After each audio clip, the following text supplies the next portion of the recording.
Ouch. That was ownage. So Wow. the induce, yes, well, the induce The obviously. classic So induce. The 40-year-old induce.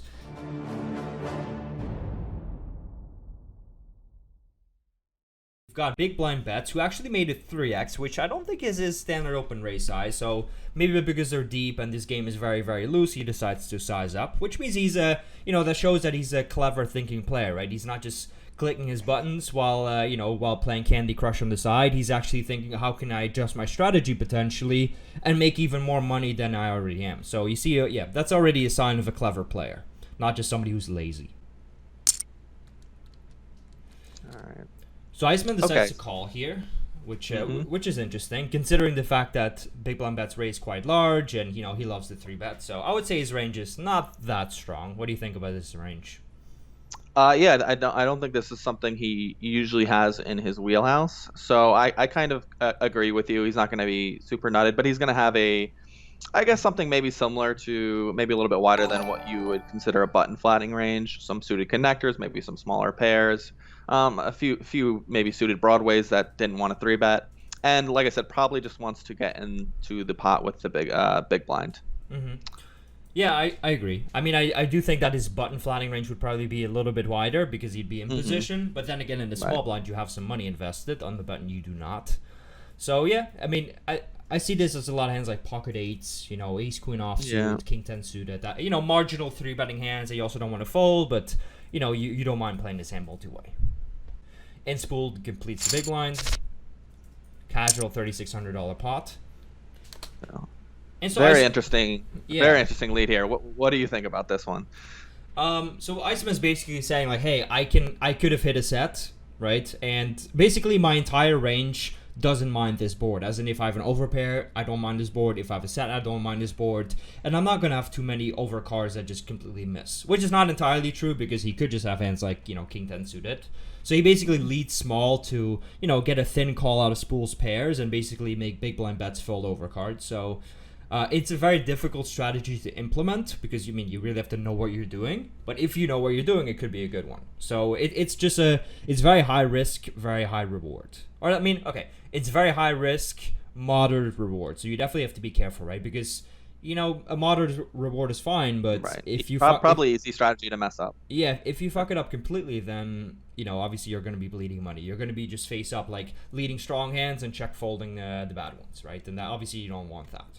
So, anyway, Right. small lead. And small raise. And I think this makes some sense from Spool just because it's a board that's probably going to be pretty decent for the big blind, even versus an EP open.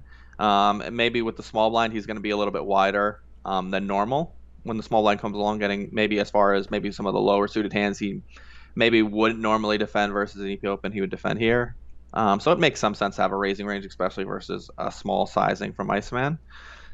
Mm-hmm. Yeah, I agree. I mean, Spooled can have all the pocket sixes, fours, threes, 7-5 suited, and he's realistically the only guy that can have 7-5 suited, right? Because Iceman is not calling that in the small blind, and I don't think big blind bets is opening it anywhere but the button or maybe the cutoff. And Spooled is also the only person who can have 5 deuce suited. So in terms of the nutted hands, Spooled's got literally all of them. So yeah, I think that raising aggressively here makes sense. And now big blind bet actually raises. Cold, yeah. So which is actually a clever play once again. This is a very advanced but cool play. So I like it. Let's see what happens.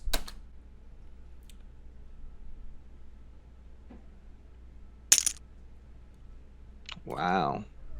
Very interesting play all around. And Iceman goes with it. And yeah, I was going to say we're going to see sets and basically some big draws.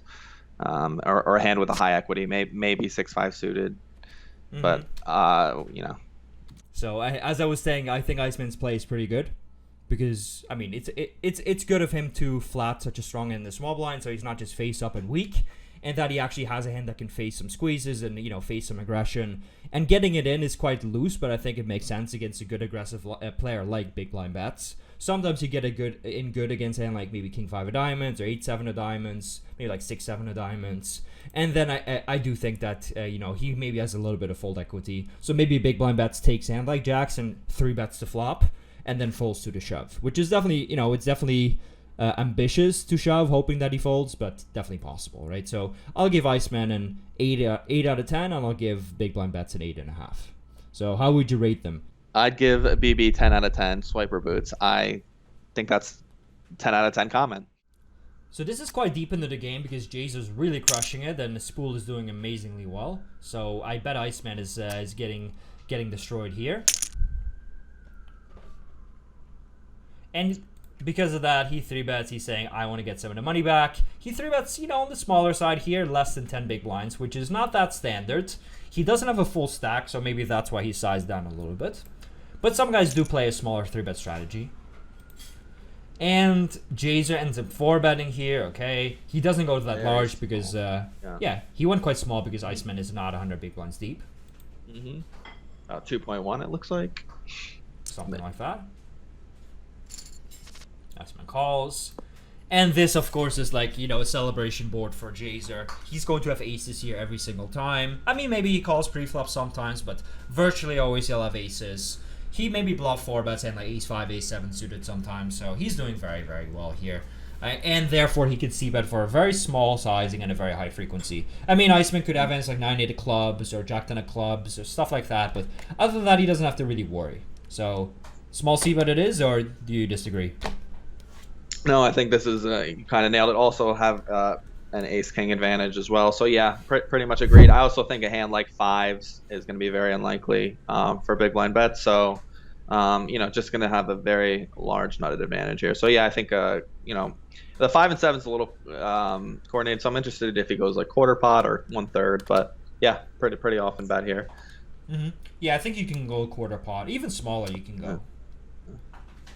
Okay, so we see something unorthodox here. We see Jazer actually check behind the flop. That's not something you see much on an ace-high board in a 4-bet pot.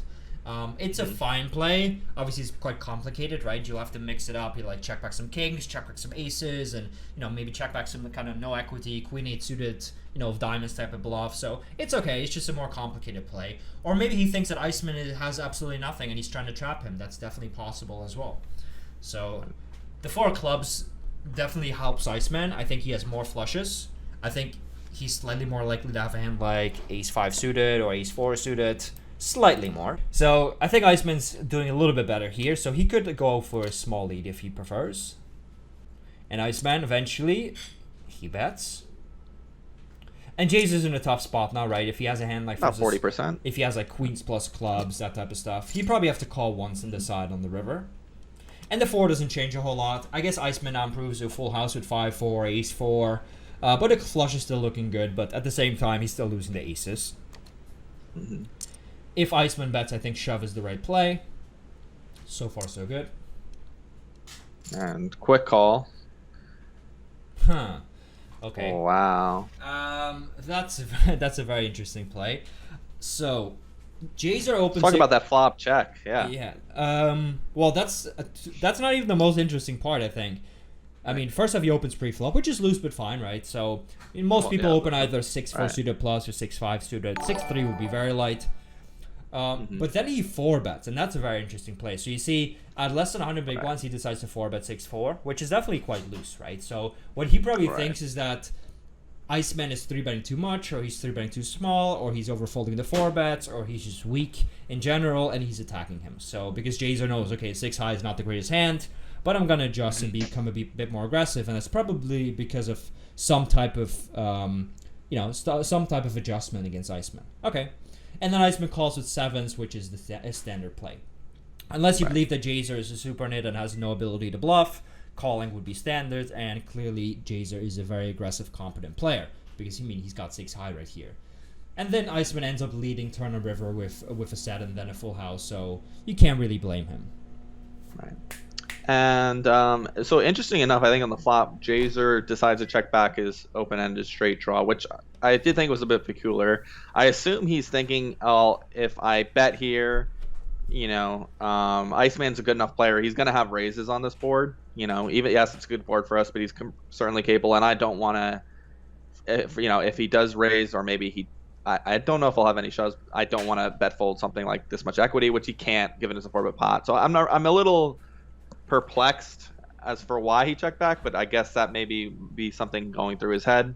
Probably, seeing if he yes. could realize his equity. Probably, yes. I mean, he's got an open and a straight draw, right? But usually when Iceman check raises and gets it in, he's got a flush draw, which is, 2 overcards, right? So he's got a better draw. He'll be blocking some of the straight outs. So Jaser's basically got like an average draw, and he really hates bet folding. At the same time, it's not as if Iceman is going to go crazy on this board because he knows he's quite far behind, right? Yep. So, yeah, I'll give Iceman... oh, yeah. Tell me. Yeah, I think, and then River, of course. There's you beat plenty of value still if you're Jaser. I think Iceman's going to be shoving all his Ace X, Ace Jack suited. I think will probably shove here for value. Ace Queen, of course, will shove here. Ace 7, Ace 5 will, as well. I assume shove here as well. So, and then of course his flushes: 9-8 suited, 10-9 suited, Jack 10 suited, Queen Jack suited. A bunch of these Broadway flushes. Yep. I agree. I'll give Iceman a 9 out of 10, and I'll give Jaser an 8 out of 10. What do you think? Yeah, I think that's pretty good. I give Iceman 9.25 out of 10, and I'll give Jaser a 6.5 out of 10. Ouch! A little bit more harsh. A little bit. I think the pre-flop's a little bit more my skeptical, but I think at least post-flop, I think I definitely get the logic behind the play. Sure. Seems like it's a smart play. It just one that went wrong. Spool min raises the button. We've seen him go 2 we've seen him go 3x in fact. So I'm not sure if that's just because he's on the button, because he's deeper, or maybe because he wants to make the pot a bit smaller. Maybe he's got a weaker hand. Maybe he's strapping with a stronger hand. Can be a million things. Anyway, big blind bets goes for a 14 big blind 3-bet, which is quite a big humongous, right? So maybe he does it because of the stack size. Maybe he believes his opponent is calling a lot of 3-bets, or maybe he's just got a great hand and he's trying to get some more money into the pot. But he's got an Elon Musk avatar, so it must be a good strategy. So we see an 8-8-3, like a 9-9-3 flop. I'm sorry, which is pretty good board for both of them. As in, big blind bets is not gonna have as many 9s as spooled, but at the same time, the 3 is not that worrisome, and there's not much else going on, right? So what would you do on this flop? Just be quite aggressive? Yeah, I think you can still bet here fairly often. I don't know if he's going to range bet, but he can still bet fairly often. Overall, you're still going to have an advantage. Probably have a few bit more, especially the stacked up, maybe higher nut flush hands. So yeah, I think you can bet here pretty often. I agree. Let's see what big blind bets does. I'm expecting a small to medium sized bet. Small it is. We got a call here. This is just the best card ever for big blind bets, right? Because he's representing bigger overpairs, and a 9 is now very unlikely for best spooled, and also pocket 3s are no longer beating overpairs. So big blind bets can just go to town here. He can just bet something like 12k on the turn and just shove all in, and he can be bluffing with overcards like Jack 10, etc. And obviously he can very happily barrel queens, and if occasionally he loses to a 9, so be it. But he can still get called by many like lower pairs, etc. Exactly, and spools, a lot of his range is going to be in a lot of pain. Specifically his bluff catchers, his under pairs to the 9, even a hand maybe with some decent blocking effects like Ace Queen is not going to be really happy putting in a lot of money because, like you said, it's just a great card for big blinds overall range. So I expect a bet here, not maybe probably won't range bet, but decently often. I agree. Big blind bets does check, so he's saying I've given up, or I've got a hand like ace high, for instance, I just want to get the showdown, and occasionally I'm trapping a hand like aces or 9 maybe. Check. If spool had a full house, he would usually bet the turn, so he's saying he's also mostly got like a missed flush draw or some kind of float like Jack 10 of diamonds that missed. Deuce doesn't change much. All right, so we see a sub 10% pod bet. With this bet size, you could even value bet as thinly as ace high, perhaps, and definitely any pair. So interesting play by big blind bets. At his bluffs, I mean, you can obviously pick some kind of random air hand, right? Like 6, 7 suited, etc. So Spool goes for the raise here, and he's basically saying like, hey, I checked behind the 9, I'm trapping you, or he checked behind a hand like 10s, he was afraid of getting check raised, or he just didn't see much value, but now against his sub 10% pot button, he does see value. So he's representing a pretty thin range for value. Do you think he's bluffing? I do expect a lot of the under pairs to stab turn, just for protection, but also he could be, of course, being a little bit more worried about facing a check raise. I do think he might even go, versus that sizing, maybe he goes even a little bit thinner than 10s. Maybe he's doing this with, he thinks big blind's range is very weak, or even contains a lot of ace high that might, bet call. So it could be maybe even a hand like 8s or 7s, although I think he would usually bet them for protection. So I agree. We'll see. Yeah. And it would be sick if big blind bets now shoves in like ace high to rep aces or kings. And right. That's the thing. I think that's what makes it nervous, because I think he's definitely a good enough player to obviously bet 3-bet all in, or bet as a bluff too. So it's a tough spot. And then I'm interested to see what they got.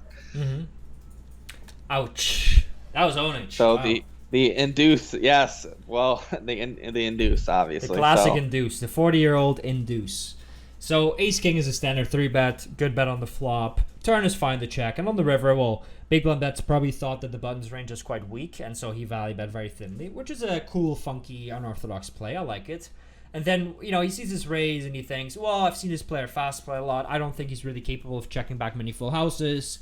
I'm just gonna call. It's very easy to overbluff, right? With like miss flush draws and just random misses. And spooled, he opened 8-5 off on the button. That's quite loose. He called the 3-bet, which is looser. He called the flop, which is also quite loose. On the river, his hand is actually not the worst to bluff with. It's not the best to bluff with. It's not horrendous. But obviously, if you get here with 8-5 off, you get here with all types of offsuit combinations that aren't very good. So in the end, you're going to be over bluffing. I'll give big blind bets I'll give him a 9.5 out of 10. I think it's a pretty sweet play. I'll give Spooled a 3. What do you think? A 3. I really like big blinds bets play, and especially considering how wide Spool is. Like, I think he played it pretty close to perfect, 9.75. And I especially like the pre-flop sizing, considering how wide Spooled was calling, and then Spooled. I'll be nice, because he did show some heart on the river, so I'll give him a 3.5 out of 10. Okay. Generous, but I if you're gonna get to the river with 8-5 offsuit, you should go for it, I guess. Sure, why not? No, in fact, I'm going to change my opinion and say that big blind bet should get a 10 out of 10. So Limitless makes it 2.5x. It's kind of funny, right? There's a 200-400 game going on, and Limitless has been the most invisible player in the entire lineup. Jaser goes around 11 big blinds. In fact, exactly 11 big blinds, which is a fine sizing. Nothing special just yet. Gets called. All right. Fantastic board for Jaser. Yeah, I was about to ask what you think of this board, but there's not much to say. Right? It's just a great board for him. So he can value bet quite thinly and quite liberally. He doesn't need the nuts in order to bet. Limitless calls. And so this card definitely changes things, right? Because Queen 9 suited gets their King Queen off, Jack 10 suited. Limitless can have hands like King or 9x plus flush draw now, Ace Jack of clubs, etc. So a lot more scary than the flop. Would you agree? Yeah, for sure. It's a pretty dynamic card. So it's not something Jaser's going to just be mindlessly betting. So it's curious what he says. I usually. With the multiple straight draws, it's kind of interesting what sizing he chooses here. And I wouldn't be surprised by a check either, or a polarized bet, but let's see. So he does check, which is going to be his most frequent play. Limitless checks as well. So he's saying, hey, I'm occasionally trapping you, but mostly I've just got a medium strength hand. So I've got like, King 8 suited, Queen 10, Ace 9, that type of stuff. Right. And this Jack is definitely a relevant card, because both guys can easily have a 10 or 2 pair or a straight. For sure. Yeah. I'm expecting him medium sizing. Yep, Limitless bets around half pot, so it makes sense. So he's basically saying he's got 2 pair better at this point. if a limitless got more like 10, 15k, he'd be representing only a 10. Yeah, 10. And he has exactly. he has exactly 2 pairs. So it seems like a good bet size. Obviously, you also need to bet a straight like this, right? Not only like you can't just shove a straight, but bet small with 2 pair. So I think it's a great play. I mean, it's a very easy play by Limitless, but a good one nonetheless. So I'll give him a 9 out of 10, and we'll never know what Jazer had. So what do you think of the hand? I think it's good. I think this is probably maybe I'm in it, but this is probably my lowest value bet. So obviously. Limitless getting value. I don't know if I'd bet all my 2 pairs here. I think it's kind of close, but I think this is just strong enough to value bet for half pot sizing. So, yeah, I mean, good play by him. Turn, really, we don't benefit too much by betting small. We don't need too much protection, and we don't want to get blown off our hand. So the check back makes a lot of sense. And then river, yeah, just a nice, easy value bet. And like I said, he is fairly protected here. It's going to be kind of difficult for Jazer to find some check raise bluffs here because he's going to have plenty of 10x. So it's not really a spot you have to be worried about getting run over either. Yeah, I agree. I mean, as you said, it's very difficult for him to check raise bluff because you can just get snapped off, right? Yeah. So